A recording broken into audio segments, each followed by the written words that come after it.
Please mamma. No no please. কি মা, এতক্ষণ একা একা খেলেছো তুমি? হ্যাঁ, মা কোথায় গেছিল? স্নান করে এসছে, তারপর সিঁদুর পড়েছে। কিভাবে সিঁদুর পড়েছে গো? ওইভাবে সিঁদুর পড়েছে? তুমি একা একা বসেছিলে? Good girl. ব্যাড গার্ল তুমি? এ বাবা, দেখো বাইরে আজকে ওয়েদারটা কি সুন্দর। মা, কি হাওয়া! ও মা, আমি এখন ভাত বসাতে যাই, তুমি একটু বসে থাকো অল্প। Please mamma. No no please. আমি এখনই যাবো, জাস্ট ভাতটা বসিয়ে দিয়ে চলে আসবো। তুমি খাবে তো? পাপা যখন আসবে স্কুল থেকে তখন পাপা ভাত খাবে। খাবে না? তো গুড গার্ল, আমার শোনা মা। ও তুমি ব্যাড গার্ল। দেখো ও যে নিজেই বলছে ব্যাড গার্ল। ও যখন মানে একা থাকে ও কিন্তু একা খেলে, আর যেই দেখে মাকে একবার, তারপরে কি শুরু হয়ে যায় তোমার? কান্না। তুমি মাকে কিভাবে ডাকো শোনা মা? তারপরে যখন মা শুনতে না পারে তারপরে তুমি কি বলে ডাকো? আমি এটাই শুনতে চেয়েছিলাম, মানে দু একবার ডাকবে মা মা বলে। ধরো শুনিনি আমি, মানে শুনেছি কথা বলিনি, তখন কি বলে ডাকো তুমি? হ্যাঁ, তখন দীপি বলে ডাকবে। তোমার নাম কি? মা। তোমার নাম মা? তুমি কার মা? বাবা, তো আমার মা। তুমি মামাম যেহেতু এখন অনেকটাই ছোট, তাই ওর কখন মুডটা চেঞ্জ হয়ে যাবে বোঝা মুশকিল। এই দেখো না, আজকেই মুড হয়েছে যে ও মাকে ছাড়া কিছুতেই থাকবে না। কি আর করা যাবে, সময় তো পার হয়ে যাচ্ছে, সময় তো আর আমার জন্য বসে থাকবে না।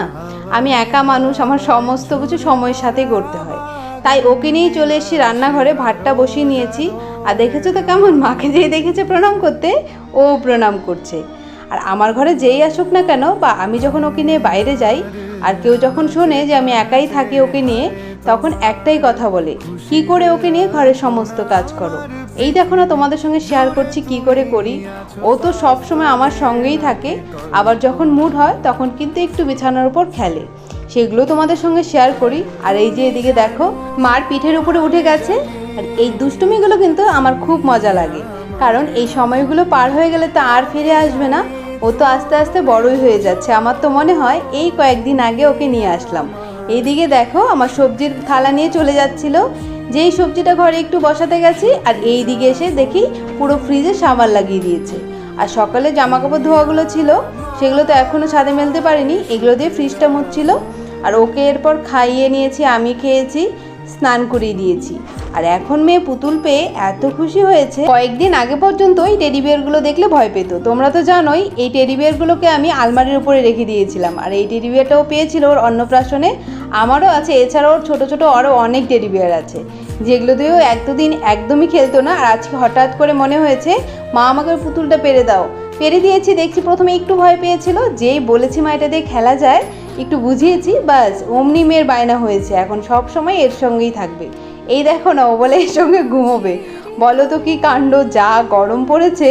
আর এদিকেও এটার সঙ্গে ঘুমোতে পারে। যা হোক করে বুঝিয়ে ঘুম পাড়িয়েছি। বিকেলবেলাতে দেখো একটু ছাদে নিয়ে এসেছিলাম ওকে সাইকেল ঘর চালাবো বলে। আমি তো রাস্তাতে খুবই কম যাই, কারণ ওই এত দূরে গরমে আমার যেতে ইচ্ছে করে না। ওর বাবার সঙ্গে কোনো দিন করে পাঠিয়ে দিই, আর আজকে তো ওর বাবা বাড়িতেই আছে, তো আমি ভাবলাম যে আমি ছাদে নিয়ে যাই।